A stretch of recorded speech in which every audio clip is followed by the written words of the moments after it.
Rainbow seven channel की ओर से मदन गोपाल का सतरंगी नमस्कार। इस वीडियो के माध्यम से आपको रोहतांग दर्रा या रोहतांग पास है उसके नियम कानून कायदे रूल रेगुलेशन और रोहतांग पास परमिट कैसे प्राप्त करें उसके बारे में बताया जाएगा और इसमें क्या क्या सावधानी रखनी चाहिए वो भी बताया जाएगा। साथ में रोहतांग दर्रा क्या है उसकी भी सामान्य जानकारी दी जाएगी, इसलिए वीडियो महत्वपूर्ण होने वाला, पूरा देखिएगा। एक सूचना कि रोहतांग पास जाने से पहले मनाली से होकर आपको गुजरना पड़ेगा और मनाली में एक टैक्स लगता है ग्रीन टैक्स, जिसका मैंने एक वीडियो बनाया है। मैं उसको आई बटन पर लगा रहा हूँ, उसको ज़रूर देख ले में, नहीं तो आपके पेनल्टी लग सकती है, तो वो वीडियो ज़रूर देख लें। मैं बताता हूँ कि रोहतांग पास या रोहतांग दर्रा क्या है। रोहतांग ला, रोहतांग पास या भृगु तुंग, भृगु ऋषि हुए थे उनके नाम पर इनका पुराना नाम है रोहतांग पास का भृगु तुंग। तो ये कहाँ अवस्थित है? ये हिमालय के हिमाचल प्रदेश का एक प्रमुख दर्रा है और यह कुल्लू डिस्ट्रिक्ट में अवस्थित मनाली के उत्तर दिशा में 51 किलोमीटर दूर 51 किलोमीटर दूर नॉर्थ में ये अवस्थित है और जिसकी ऊंचाई 13,500 फीट समुद्र तल से है। यह लाहौल स्पीति जो हिमाचल प्रदेश का एक आदिवासी जिला है उसको, मनाली को लाहौल स्पीति से जोड़ता है, अतः इसे लाहौल स्पीति का प्रवेश द्वार भी कहा जाता है। और ये इसलिए फेमस है कि यहाँ मौसम में जो सडनली चेंजेस होते हैं उसके लिए ये जाना जाता है और ये पूरी साल बर्फ की चादर से ढका रहता है, इसलिए स्नो एक्टिविटी करने के लिए बहुत सारे लोग यहाँ आते हैं और इसमें सबसे ज़्यादा विदेशी पर्यटक बहुत मात्रा में आते हैं, क्योंकि आपको ध्यान है कि यूरोप में इतनी ऊंचाई, जितनी हिमालय की ऊंचाई ज़्यादा है उतनी ऊंची चोटियाँ नहीं पाई जाती, इसलिए यहाँ पर्यटक करने आते हैं। और मैं आपको बता दूं कि मनाली भारत का सबसे टॉप में पर्यटन स्थल माने तो 1 नंबर पर गोवा आता है, 2 नंबर अंडमान निकोबार और 30 नंबर पर मनाली आता है। और इस बार ये समय जो पर्यटकों की संख्या ज़्यादा बढ़ जाएगी, क्योंकि कश्मीर जो पर्यटक जाते थे वो उनका रुझान हिमाचल प्रदेश की हो जाने के कारण, इसलिए ये सीज़न और गर्मी का मौसम ज़्यादा होने की वजह से इस बार ये ज़्यादा आने की संभावना है। तो ये हो गया इसकी सामान्य जानकारी, इसका महत्व। अब आपको कैसे रोहतांग पास के बारे में तो जानकारी होगी, अब आपको जो ये कोई भी आपका वेब ब्राउज़र है उसमें आपको रोहतांग लिखना है, रोहतांग पास परमिट ऐसा लिखोगे, रोहतांग पास परमिट लिखोगे, या ये साइट याद रख लेना, रोहतांग पास परमिट्स, ये आई है ना, रोहतांग पास परमिट्स .nic.in ये साइट है।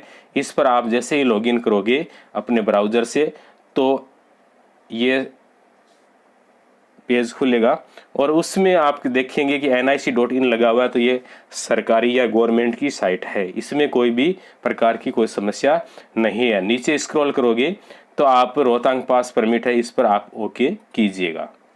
तो इसमें कुछ नियम दिए हुए हैं कि इसकी फीस के बारे में, ये फीस क्यों ली जाती है। तो इसमें लिखा गया है कि यहाँ देखिएगा, this is a applicable for all vehicle visiting Rohtang Pass for tourism purpose. The tax is applicable on daily basis and accordingly the permit and are issued based on daily quota defined by National Green tribunal, जिसको NGT बोला जाता है, district administration जो कुल्लू है, और NGT के नियमानुसार daily basis पर जो वाहनों के परमिट जारी किए जाते हैं उनके लिए ये फीस ली जाती है और यह है 1 दिन के लिए वैलिड होता है। लिखा tourism permit valid for 1 day only, 1 दिन के लिए ये जो परमिट आपको जारी किया जाएगा वो 1 दिन के लिए मान्य होगा। अब mandatory information required for the Rohtang Pass permit. Rohtang Pass के लिए आपको क्या क्या डॉक्यूमेंट आवश्यक है, मैंडेटरी है, उसके लिए आप वैलिड आईडी प्रूफ आपका चाहिए। इसके अलावा वैलिड पोल्यूशन अंडर चेक, जिसको पीयूसी सर्टिफिकेट बोला जाता है। और तीसरा आपको क्या चाहिए, vehicle registration date, age of vehicle not to be more than 10 year. 10 साल से जो आप वाहन ले जा रहे हैं वो 10 साल से पुराना नहीं है। यदि आप हिमाचल के नहीं हो तो आपको ग्रीन टैक्स कटाना होगा। उसका वीडियो मैंने आई बटन पर लगा दिया, उसको देख ले। वो ग्रीन टैक्स प्लस ये कौन सा, ये रोहतांग पास परमिट और एक कंजक्शन चार्ज है, इसमें वो कैसे बनाया जाता है उसके मैं पूरा बताऊंगा, इसलिए वीडियो लास्ट तक जरूर देखिएगा। तो 3 चीज़ हो गई, आईडी प्रूफ हो गया, पीयूसी सर्टिफिकेट हो गया, और वाहन 10 साल से पुराना नहीं होना चाहिए, ये आपको वाहन के अंदर। साथ में जो ड्राइवर है उसका लाइसेंस भी होना ज़रूरी है। कितने परमिट जारी किए जाते हैं, लिमिट बताइए। इसमें पेट्रोल के 800 है और डीजल के 400, कुल मिलाकर 1200। कब जारी किए जाते हैं, permit can be obtain online in the 2 times frames, दिन में 2 बार ये साइट खुलती है। इसी साइट पर आपको लॉगिन करना होगा, और ये साइट कब खुलेगी, सुबह 10 बजे, जिसमें 200 डीजल के और 400 पेट्रोल के। इसी शाम को भी 4 बजे खुलेगी, वो सेम प्रक्रिया, 200 डीजल और 400 पेट्रोल के, यानी 400 डीजल के और 800 पेट्रोल के वाहनों के लिए प्रतिदिन परमिट जारी किए जाते हैं। ध्यान दीजिए, इन ए वीक, इनका वीक होता है Tuesday to Monday. Only 3 permit can be obtain for each vehicle, यानी आप एक गाड़ी है वो अधिकतम 3 परमिट ही प्राप्त कर सकती है एक सप्ताह के अंतर्गत। ध्यान दीजिए, no vehicle are allowed on Tuesday as the day of mark for maintenance Rohtang Pass. इसमें बताया है कि ट्यूसडे को ये बंद रहता है। ध्यान दीजिए, ट्यूसडे को, मंगलवार को ये बंद रहेगा, क्योंकि ये BRO बॉर्डर रोड ऑर्गेनाइजेशन के अंतर्गत आता है और वो इसका मेंटेनेंस करता है। क्योंकि इतनी सारी वाहन निकलेंगे तो सड़क में टूट फूट होती है, साथ में बरसात भी होती रहती है और लैंडस्लाइड भी होते रहते हैं, उनका काम और सड़क बनाने का काम जारी रहता है। तो इसमें ये विशेष ध्यान रखें, Tuesday is closed. Permit can only be applied for next from the current date, यानी कि आप परमिट है वो आगामी 6 दिनों तक प्राप्त कर सकते हैं। आगामी 6 दिनों तक आप इसको बुक कर सकते हैं। यदि आप 1 महीने 2 महीने पहले बुक करना चाहें तो ये पॉसिबल नहीं है, यानी अधिकतम आप 6 दिन पहले इसको बुक किया जा सकता है।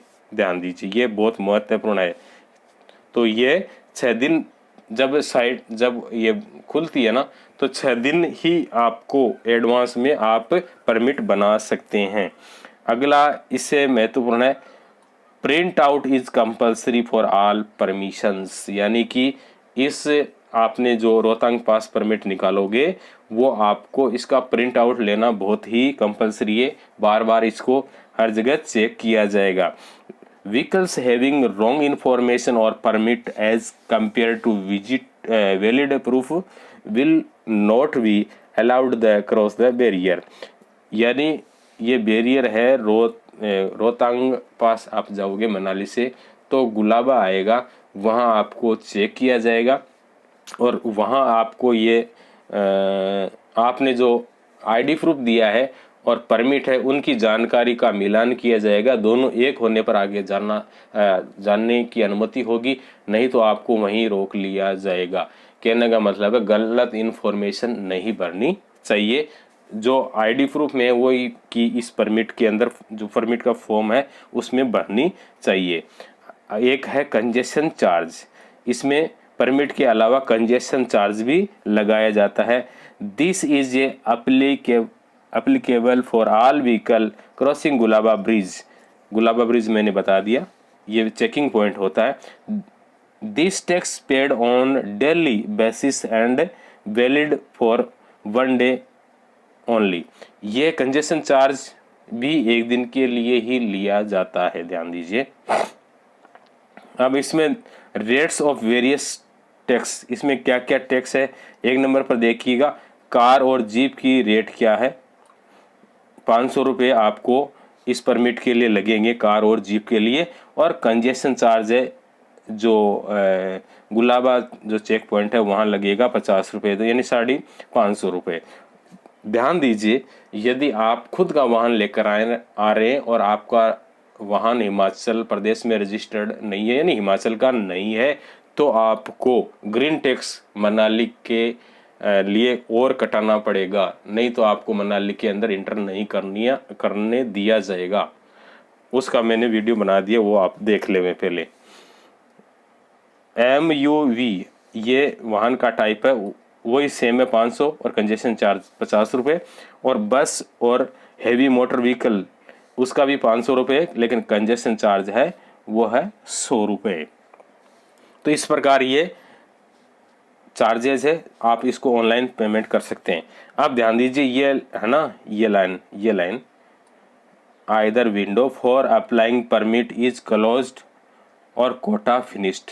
इसमें यह बताया है कि या तो ये विंडो बंद है या कोटा फिनिश हो चुका है। क्योंकि अभी एक नियम ने हमने पढ़ा था, ये नियम परमिशन, ये कि आप 6 दिन एडवांस तक आप परमिट ले सकते हैं, उससे पहले नहीं। क्योंकि अभी ये रोहतांग पास खुला नहीं है, इसलिए ये परमिट नहीं जारी किया जा सकता। इसमें घबराने की बात नहीं है, मैं पिछला परमिट आपको दिखाऊंगा, उसके आधार पर आप भर सकते हैं।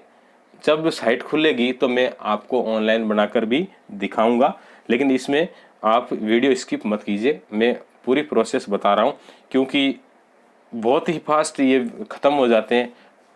जो परमिट लेने वाले हैं, ये 1-2 मिनट या 5 मिनट के अंतर्गत तो पूरा ये कोटा फिनिश हो जाता है। ध्यान दीजिए, इतना फास्ट होता है।